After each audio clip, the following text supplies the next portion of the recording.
안녕하십니까.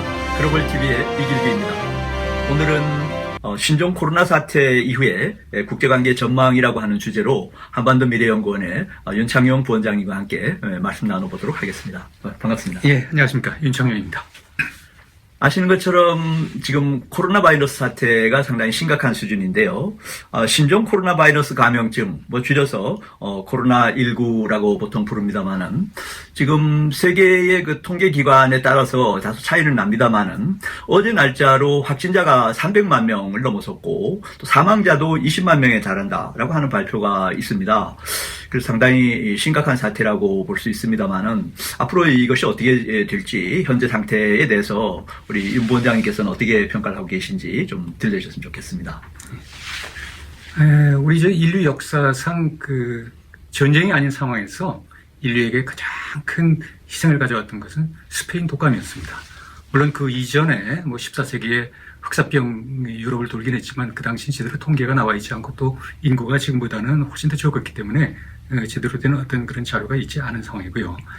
근데 어쨌든 이 스페인 독감은 약 100년 전인 1918년에 발병을 해가지고 약 2년간 전 세계를 휩쓸었습니다.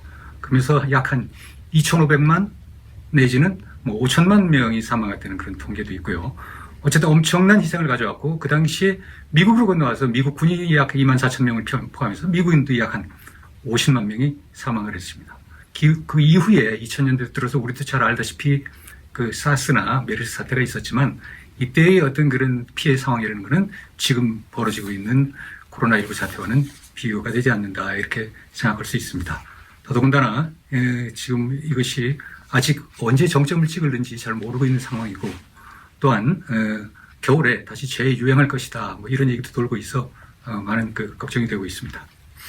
예, 지금 말씀대로 이 코로나19 사태가 아직까지 이제 진정 국면에 들어가지 않고 또 의료진들의 이야기에 의하면 예방 접종 백신이라든가 치료가 상당히 이전 바이러스에 비교해 볼 때 상당히 까다롭다, 쉽지 않다 대응이 이런 이야기들을 많이 하기 때문에 아마 사람들이 이 사회적 거리두기라고 하는 그 지금 어떤 예방 대책 이것을 지금 계속 하다가 보니까 여러 가지 생활의 패턴이라든가 이런 것들도 지금 많은 변화가 일어나고 있는 걸로 보이는데요.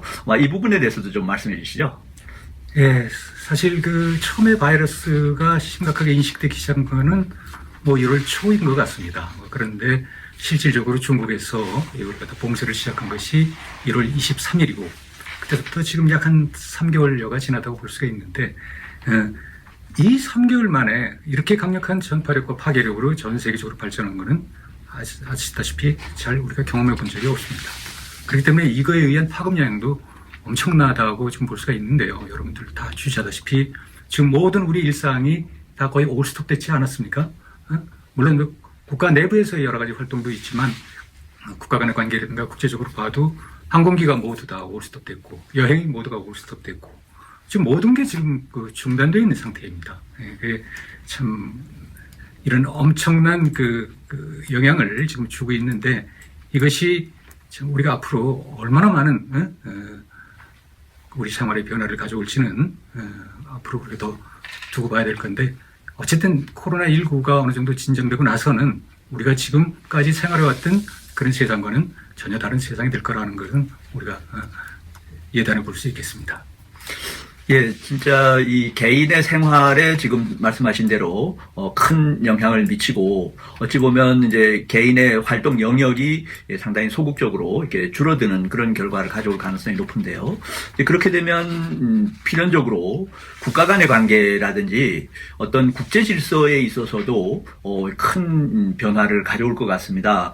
결국 2차 세계대전 이후에 유엔이라고 하는 국제기구가 전 세계의 어떤 통합이라고 하는 차원에서 큰 행보를 해왔다고 하면 앞으로 이제 국제관계, 국제질서에도 이 영향이 적지 않을 걸로 보이는데요. 그 부분에 대해서도 좀 설명을 해주시죠.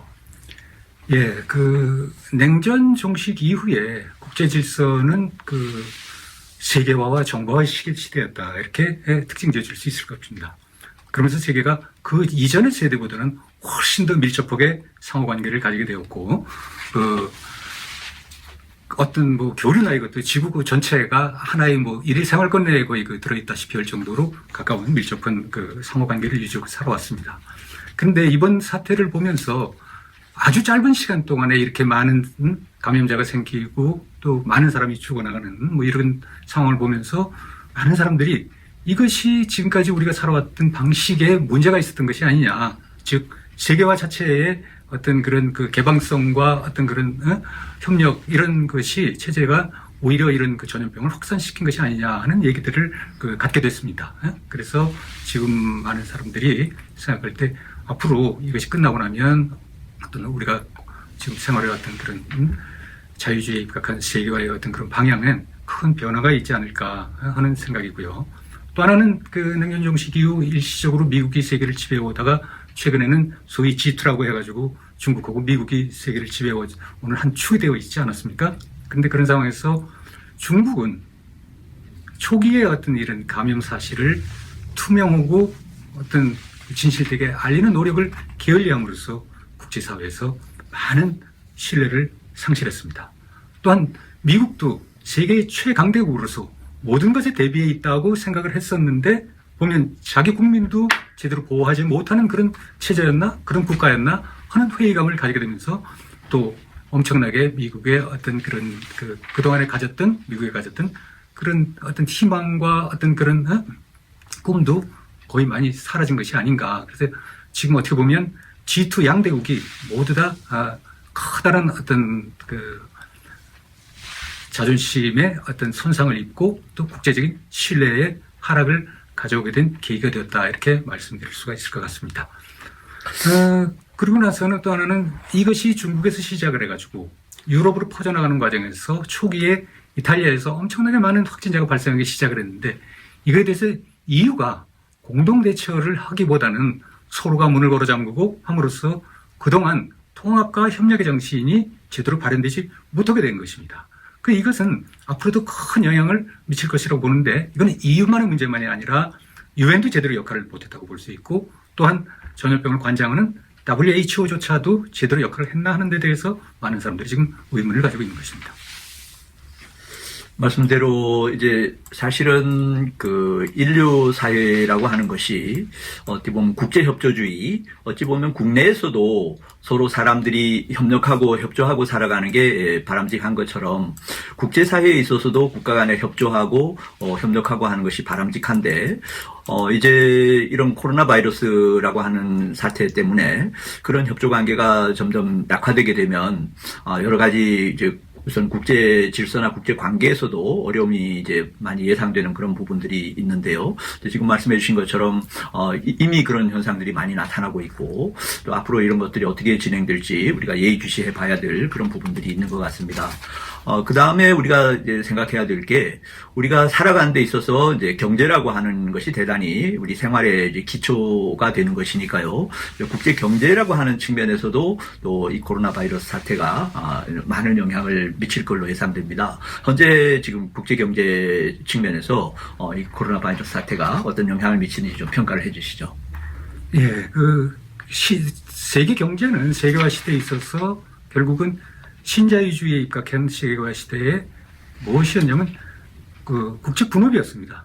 그거는 비교 우위에 의해서 국제 분업이 이루어졌고 비교적 싼 임금과 싸게 제품을 공급할 수 있는 나라로 각각 특화돼가지고 많은 분업이 이루어졌고 최근에는 그것이 어떤 중국으로 많이 쏠리는 현상이 있긴 했습니다만 그것이 결국은 가치 사슬에 의해서 그다음에 공급 사슬에 의해서 전 세계가 하나로 엮어졌던 게 사실인데 이번 코로나 사태를 겪으면서 모든 사람 이동이 중단되고 그다음에 항공기가 중단되고 모든 물류가 제대로 소통이 안 됨으로써 이런 공급 사슬이 다 끊어져 버리게 됐습니다. 우리도 일정 기간 동안 현대자동차가 중국으로부터의 부품 공급을 못 받아가지고 조업을 중단하는 사태도 있었고 지금도 전 세계의 대부분의 공장들은 물론 감염증 자체에 의한 예방 차원에서 중단되어 있는 것도 있지만 또 하나는 이런 그 공급 사슬이 공급 체인이 끊어짐으로써 지금 중단되어 있는 그런 상황도 상당히 크다고 볼 수가 있습니다. 그럼 결국은 사람들이 어떻게 되겠냐? 이 이후에 결국은 스스로 이러한 위기 상황에서 스스로 살아갈 수 있는, 생존해 나갈 수 있는 그런 방안을 모색해 나갈 것이다. 그렇게 되면 결국은 그동안의 어떤 그 공급 사슬에 의한 그런 체계가 상당히 무너지고 스스로 자급자족을 상당히 강화하는 방향으로 가지 않겠나 이런 생각이 들고요. 특히 어떤 생필품이라든가 방역용품 또 식량 이런 부분에서의 어떤 자급이 굉장히 중요한 문제로 부각이 되어버렸습니다. 그러면 이미 트럼프 대통령도 우리는 마스크를 방역장구를 미국에서 만들어야 된다 이렇게 얘기를 하고 있고 다른 나라들도 거의 비슷한 생각을 지금 가지고 있다 이렇게 말씀드릴 수가 있습니다. 네, 말씀 이제 듣는 중에 우리가 이제 WTO 이제 그 협상을 하는 과정에 쌀 시장 개방이라고 하는 주제가 화두에 떠오른 적이 있습니다. 이제 그 부분에 있어서 우리가 쌀만큼은 식량 안보 차원에서 우리가 자급자족할 수 있어야 된다. 뭐 그런 이제 이야기도 우리가 하곤 했었는데요. 특히 지금 말씀하신 것처럼 세계 경제 어떤 협력 네트워크가 약화되고 하게 되면 우리나라 같이 천연 자원이라든가 내수 시장이 비교적 작은 나라들이 굉장히 어려움을 겪게 될 그런 가능성도 상당히 있지 않을까 이런 이제 우려도 되곤 합니다. 그래서 어떻게 보면 이 코로나 사태 이후에 우리의 국가 전략이라든가 우리의 국가 안보라든가 이런 관점에서 또 새로운 많은 그 사고들이 필요할 수도 있겠다를 생각하는데 뭐 어찌 보면 이제 좀 오늘 지금 우리 윤 부원장님께서 생각하시는 우리나라에 주는 시사점이랄까요? 어떤 그 방향이라도 좀 말씀해 주시면 도움이 될 것 같습니다. 네, 사실 그 코로나 사태로 인한 어떤 그 국제 공급 사슬의 붕괴, 그 다음에 어떤 자유로운 어떤 그런 세계 경제의 어떤 그 약화는 사실 우리한테 가장 큰 타격을 주는 요인들입니다. 우리 경제는 결국은 자원이 없기 때문에 그 수출을 해가지고 먹고 사는 나라인데 이게 뭐 물류가 중단되고 서로의 어떤 그 자유로운 어떤 그 경제에 의한 그런 어떤 국제 질서가 경제 질서가 붕괴된다 그러면 우리한테는 우리가 기존으로 해왔던 그 패러다임 자체가 붕괴되는 거기 때문에 아주 심각하게 우리를 바라봐야 될 수밖에 없고 이런 새로운 변화의 과정에 있어서 우리는 적응해 나가는 노력을 지금부터 열심히 진행을 해 나가야 된다 이렇게 생각이 들고요. 또 한 가지 그 측면에서는 우리가 어떤 나가야 될 방향은 결국은 우리는 사실 국제 협력의 어떤 그런 강화를 협력을 복원해 나가는 그런 그 방향으로 나가야지 우리가 여기서 폐쇄적으로 닫아서 자급자족해서 살 수 있는 그런 나라는 아니라고 봅니다. 결국은 우리는 국제 협력의 틀을 코로나 사태로 인해서 상당히 붕괴가 되더라 하더라도 그것을 어떻게 보면 복원시키는데 우리가 앞장서서 나가야 되지 않나 이런 생각을 해봅니다. 그래서 우리나라가 나아갈 길에 대해서 좀 더 그 자세히 그 말씀을 드리자면 사실 이번 사태를 계기로 각국이 첨단 기술 분야와 바이오 생명공학 분야에서의 기술 보호, 그다음에 배타적인 우위 경쟁이 상당히 심하게 일어날 것이다 이런 생각이 듭니다. 그러면서 또 특히 생산 라인의 어떤 무인화라든가 그 AI와 로봇의 어떤 산업 전 분야의 활용 노력이 크게 증대될 것으로 보입니다. 또한 중국은 세계 주요 선진국들이 모두 극심한 경제적 위기를 겪고 있는 상황을 이용하여서 사실 세계 주요 국가에서 어려움에 처해 있는 기업들이나 주요 첨단 기술 이런 것을 사들이기 위해서 아주 엄청난 노력을 기울일 것이라고 생각이 듭니다. 그래서 우리도 이러한 방향에서 다른 데보다 선제적으로 우리가 이런 방향에서 앞으로의 어떤 경쟁의 분야를 한 발자국이라도 먼저 가서 차지하려는 그런 노력이 상당히 중요하다 이렇게 말씀드립니다.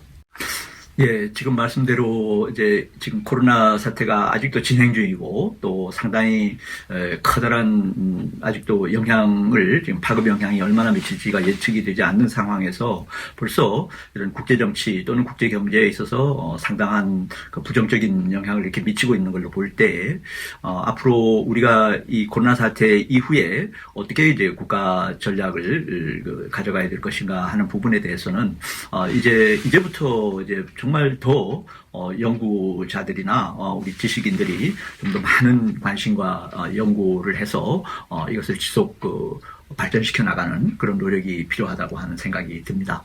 오늘 바쁜 시간 중에 시간 내주셔서 감사드리고 다음 기회에 또 뵐 수 있기를 바라겠습니다. 감사합니다. 예, 맞습니다. 예, 감사합니다.